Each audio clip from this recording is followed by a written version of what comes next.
ሰላም እንደምን አላችሁ? ይህ ከኬር ቦክስ አፍሪካ ወደ እናንተ የሚቀርብላችሁ የኬር መረጃ ሰዓታችን ነው። በኬር መረጃ ሰዓታችን የተለያዩ ጉዳዮችን እንዳስሳለን። የዛሬው የመረጃ ሰዓታችን ለቤት ፈላጊዎች ፈጣን ምላሽ የሚሰጠው ፕሮጀክት ይሆናል። ቻናላችንን ሰብስክራይብ፣ ላይክ፣ ሼር በማድረግ ቤተሰብ በመሆን ይቀላቀሉን። በሀገራችን የቤት ችግር ከጊዜ ወደ ጊዜ እየተባባሰ መጥቷል። ከዓመታት በፊት መንግስት ከቤት ፈላጊ ዜጎች በሚሰበስበው መዋጮ ላይ ድጎማ አድርጎበት የጋራ መኖሪያ ቤቶችን ኮንዶሚኒየም እየገነባ በተመጣጣኝ ዋጋና በረጅም ዓመት ክፍያ ለዜጎች ያስተላልፍ እንደነበር ይታወሳል።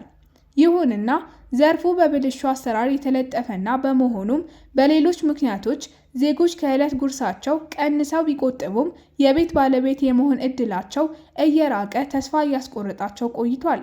ሀገራዊ ለውጡን ተከትሎ ሪፎርም ከተደረገባቸው ዘርፎች ውስጥ አንዱ የሆነው የጋራ መኖሪያ ቤቶች ፕሮጀክት የተመዝጋቢዎች ቁጥር ከመንግስት ሰርቶ የማስረከብ አቅም ጋር ተመጣጣኝ ባለመሆኑና የግንባታ ዕቃዎች ዋጋ መናር ፕሮጀክቱ አዳዲስ ተመዝጋቢዎችን መቀበል ለጊዜው እንዲቋረጥና የሚጠበቅባቸውን ያክል ገንዘብ ቆጥበው የተገኙ ነባር ተመዝጋቢዎች ከፍለው የቤት ባለቤት እንዲሆኑ መደረጉም ይታወቃል።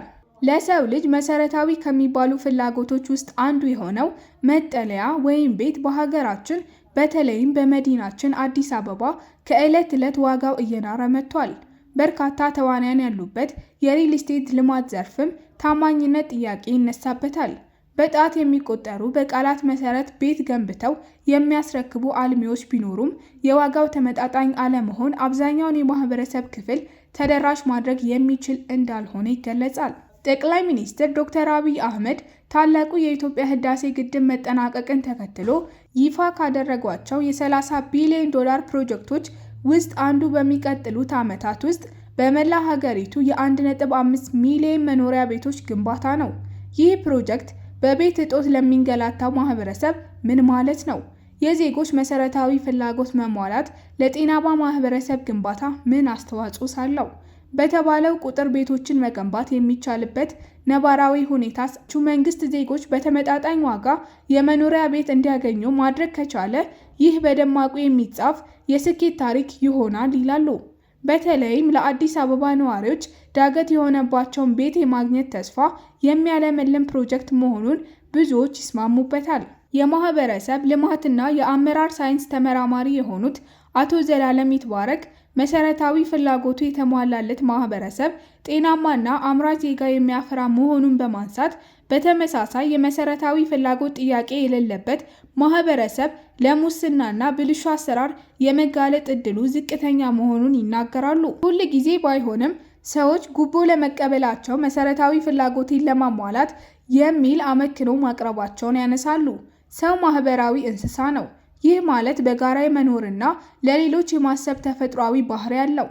ይህን ባህሪውን በተለያዩ ተጽዕኖች የማጣት እድል ቢኖረውም መሰረታዊ ፍላጎቱ ከተሟላለት ግን ወደ ሰውነቱ ይመለሳል ይላሉ። ኢትዮጵያውያን ለዘመናት የቆየ የጉርብትናና አብሮ የመኖር እሴት አላቸው። ይህ እሴት ከዘመናዊነት መስፋፋት ጋር ጊዜ በማጣት ሰበብ እየቀዘቀዘ መምጣቱ ይታወቃል። የጋራ መኖሪያ ቤቶች ይህን እሴት በማስቀጠል ረገድ ትልቅ ድርሻ እንዳላቸው ባለሙያው ይናገራሉ። ሰፊ ማህበራዊ ትስስር በመፍጠርና በመደጋገፍ ዜጎች ማህበራዊ ዋስትና እንዲኖራቸው እንደሚያደርግ ነው ያነሱት። በዚህም ዘርፈ ብዙ ማህበራዊ ችግሮቻችንን መቅረፍ የሚቻል ሲሆን ወንጀልን በመከላከል ረገድም ቀላል የማይባል አስተዋጽኦ አለው ይላሉ።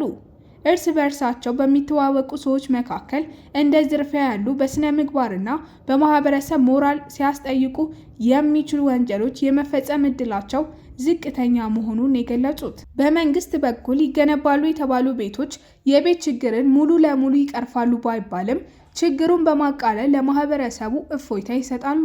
ይህ ደግሞ ልዩ መገለጫችን የሆኑትን የመተሳሰብና አብሮ የመኖር እሴቶች በማስቀጠል ጤናማ ማህበረሰብ ለመገንባት ትልቅ ድርሻ አለው ሲሉ ነው ተመራማሪው ሀሳባቸውን የገለጹት። ኢትዮጵያ ከሀገራዊ ለውጡ ወዲህ ፕሮጀክቱን በአጭር ጊዜ ውስጥ ሰርቶ የማጠናቀቅ ታሪክ አላት። የኮሪደር ልማትና በሀገራችን የተለያዩ አካባቢዎች እየተከናወኑ የሚገኙ የኢኮ ቱሪዝም መንደሮችን ከብዙ በጥቂቱ ለአብነት ማንሳት እንችላለን ይላሉ። የቤት ልማት ዘርፍ ባለሙያ የሆኑት አቶ ፍሬው ታምሬ ይህ የ1.5 ሚሊዮን ቤቶች ግንባታ ፕሮጀክትም እንደ ሌሎች ሁሉ እውን የሚሆን ስለመሆኑ አልጠራጠርም ይላሉ። ሀሳባቸውን ሲያጠናክሩ የመንግስትን ፕሮጀክቶችን በፍጥነት የማጠናቀቅ ቁርጠኝነትና ዘመኑ የደረሰበትን የግንባታ ቴክኖሎጂ በአስረጅነት ያነሳሉ። በሀገራችን የቤት ልማት ሪል ስቴት ዘርፍ በርካታ ክፍተቶች አሉ የሚሉት ባለሙያው፣ ይህ ግን ጠንክረው ለሚሰሩ አልሚዎች መልካም አጋጣሚ ነው ሲሉ ይናገራሉ። ዘርፉን እንደ አንድ ታዳጊ ወጣት እንደሚመለከቱትም ነው የሚያስረዱት። በቅርብ ጊዜያት ውስጥ የተሰሩ ጥናቶች እንደሚያሳዩት በሀገራችን የቤት ችግርን ለመቅረፍ በየዓመቱ ከ400 ሺህ በላይ የመኖሪያ ቤቶች አቅርቦት መኖር አለበት። ይህ ደግሞ በመንግስትና በግል አልሚዎች ትብብር መሰራት አለበት ሲሉ ነው በዘርፉ ላይ የመንግስት ጣልቃ መግባት ተገቢ መሆኑን የሚያስረዱት።